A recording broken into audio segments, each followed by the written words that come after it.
Hello, I am Ajay Tyagi, the Head of Equity and Fund Manager for UTI Flexi Cap Fund. Today I shall discuss with you the current underperformance of our fund, the roadmap ahead, any change in strategy that we want to effect, and finally what is giving us this conviction about our ability to create alpha in the medium to long run for our investors. Let me start by recapitulating our investment philosophy. We've always maintained that the core of our philosophy is basically buying high quality businesses which generate high return on capital employed, businesses that generate strong cash flows, businesses that have low to no debt on their balance sheet, and businesses which, because of all of these factors, create very, very strong economic value. It is indeed this economic value creation that is the source of wealth creation for our clients.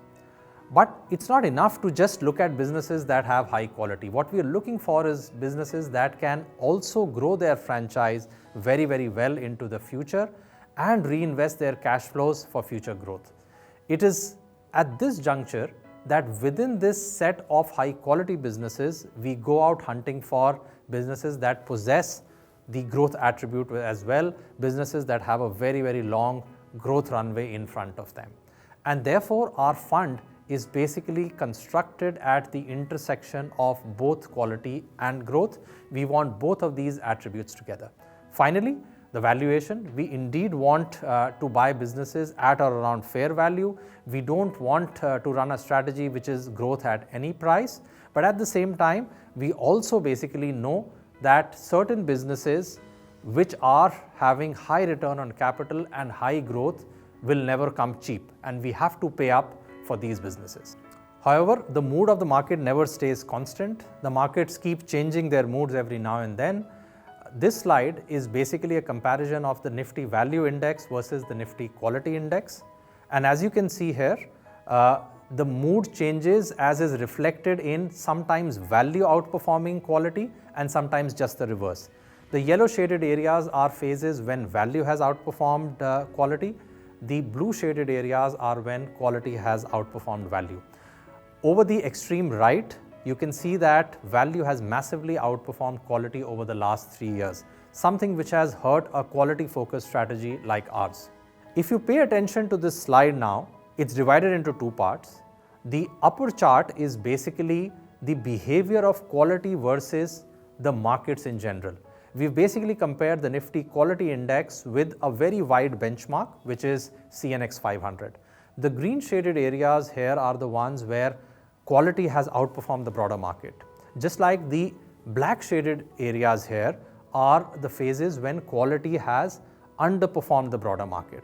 Now, while you keep this chart in mind, have a look at the chart below. This chart is basically how our strategy has fared and performed against the broader market. We are using the same index for comparison, which is CNX 500. The green shaded areas this time is basically the positive alpha that we have generated against the benchmark. The black shaded areas are the time periods when we have generated negative alpha or we have underperformed the market. But you see a very sharp similarity between these two charts.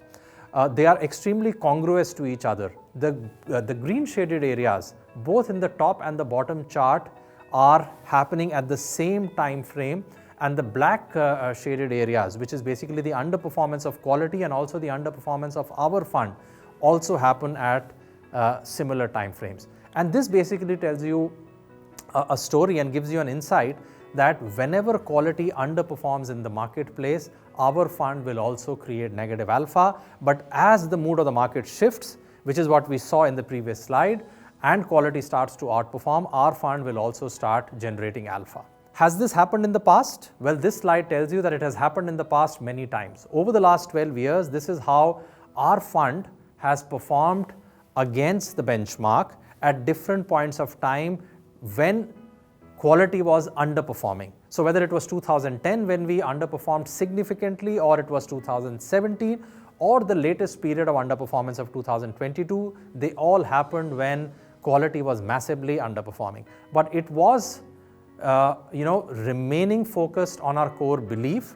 It was remaining convinced about the quality of the companies that we hold and their ability to create economic value in the long run that helped us in not moving the portfolio around, in fact sitting on the same set of portfolio, which eventually was rewarded.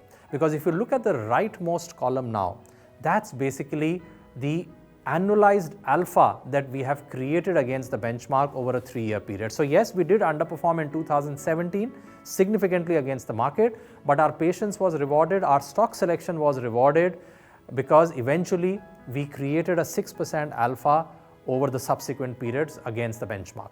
Now, as a result of this massive correction that we have seen, our strategy has also become cheaper. So you would expect a portfolio of high quality, high growth businesses to remain expensive compared to the market. So indeed, on an average, we are about 50% more expensive than the broad benchmark. But at any point of time, we are either above this average level or below this average level, again depending on the mood of the market. Today, when the markets have severely punished quality, you can see that our premium is significantly below the average level, perhaps at the lowest point over the last full decade. Now, if you look at the price behavior of many of these high quality, high growth companies, it again tells you a very, very strong story. It gives you a great insight. No matter how great the business is, no matter how much wealth that business has generated in the last 10 years for you, the fact is that these phases of volatility happen every now and then, even for the best of companies. So we've just picked up a few companies which have underperformed for us over the last 1 or 2 years, but we remain convinced on them. And when we look at their price performance over the last 10 years, we do realize that this is not the first time that their stock prices have corrected and corrected significantly. What is up on your screen right now is Coforge, a mid-tier IT company on which we are very bullish, has corrected more than 30% in the last 12 months. But you should also appreciate that this is not the first time that Coforge has seen a massive correction. Despite this 30% correction or more than 30% correction, it has been a great stock to own over the last 10 years, as is evident in the longer term return that this business has generated, because we remain confident about the mid-tier IT segment of the Indian market, and the fact that businesses like Coforge will continue to show strong growth with strong profitability. We are maintaining our position, and hopefully we would see a retracement in the coming years. Similarly, Kotak, a great banking franchise we all know, has created great wealth for many investors who've been patient with it, has also been seeing this volatility every few years. So yes, Kotak may have seen a 20% plus correction in the last 2 years. It may have gone sideways for 3 years, but the fact is there have been many such phases even in the last 10 years. And despite this underperformance, as you can see here, Kotak has still delivered great returns for its long-term shareholders. So the story remains the same. No matter how great a business, no matter how strong the outlook of the business, I think stock prices do correct, and correct significantly every now and then. Instead of getting moved by stock price performance, we have to only focus on the business outcomes. And if our forecast and analysis about these businesses is strong and is as strong as their historical track record, we need not worry. Now, this slide is basically about our behavior when stock prices move all around. We did touch upon valuation, and I think this slide gives insights into how do we tackle this whole issue of valuation. Now, what we've done here is we've basically divided this slide into 3 time periods: 2020, 21, and 22. The left-hand side of this slide is basically the top sell trades for us. The right-hand side of this slide is the top buy trades for us. Let's start with 2020, the top sell trades. As we all know, 2020 is when the pandemic hit us. Internet businesses, technology businesses did very well. InfoEdge was one of those technology stocks that went up more than 2x in that phase. It was one of our large holdings, but at the same time, rather than getting carried away by this momentum, we were always asking ourselves this question: that is this very sharp up move in the price warranted or not? We went into the pandemic with about 2.5 to 3% position size in InfoEdge, and we did not allow this position size to cross 3% meaningfully, because we weren't sure about the markets rewarding InfoEdge just like it was rewarding all other technology companies. So we were against the market at that stage. We remained bullish on the business. We didn't bring down the position size to a significantly low number, but we maintained our position size somewhere around 3%. Likewise, if we come to 2022, on the right hand side this time, InfoEdge has been our top buy trade. The markets have punished InfoEdge for no fault of the business. The business remains as resilient as it was in 2020 or 2015. In fact, its market share and its market position has only strengthened. But because of the narrative being against technology, being against quality and growth, we've seen a sharp climb down. We have not allowed InfoEdge to meaningfully go below 3%. We've been buyers over the last many months and quarters, and I think that gives a very sharp insight into how do we tackle this issue of valuation. We try and be counter-cyclical. When the markets are rewarding our businesses in an unwarranted manner, we try to maintain our position size.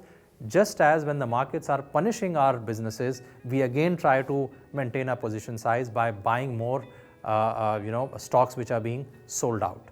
Now, our portfolio turnover ratio, of course, remains very low. It's significantly lower than the typical India fund that you would witness, a typical mutual fund on the equity side that you would witness. And that's because, we don't believe in changing the strategy every now and then. We want to be very sure about what we are owning in the portfolio and then staying the course. At this juncture, I really want to make the statement that for us, our portfolio is nothing but owning great businesses and remaining patient with them. We see ourselves not as stock owners, but as business owners. And that's the big reason for our low portfolio turnover. Finally, what's giving us this conviction? I think this table sums it up very well. We have created a portfolio of companies and businesses which have the ability to grow at least 3 to 5 percentage points higher than the markets in general, as represented by a broad benchmark like CNX 500. And we see this outperformance both in terms of sales and profits. This very portfolio is also highly profitable. We have a portfolio which is higher than the markets in general in terms of return on invested capital by about 5 to 7 percentage points. And at the same time, we have not compromised on the balance sheet quality at all. If you come to the last row here, that's basically showing you the net debt to equity of our portfolio, which consistently is negative, which basically means that the typical company in our portfolio doesn't have net debt, it has net cash, and that's why this number is negative. So we have a portfolio which is growing faster, a portfolio which is extremely profitable, a portfolio where the balance sheets are very resilient, and indeed that in the fullness of time really matters a lot in terms of eventual wealth creation from businesses that you're holding on. Last but not the least, words of wisdom from one of the most experienced investors in the world today, Warren Buffett, who keeps reminding us that market is designed to transfer wealth from the active investor to the patient investor. That is what we are trying to do, be very patient, not trying to actually swing our portfolio with the ever-changing market mood. Well, it does mean underperformance in the short run, but it also means outperformance in the long run.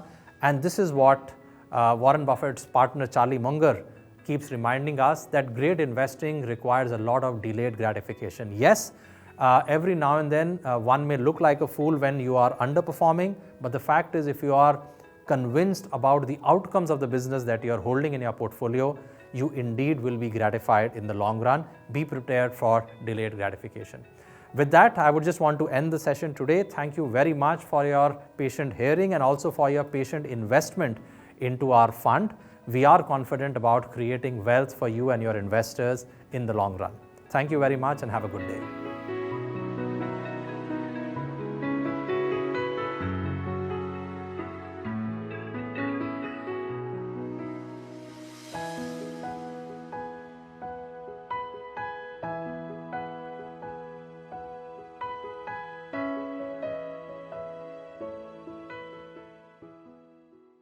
Mutual fund investments are subject to market risks. Read all scheme-related documents carefully.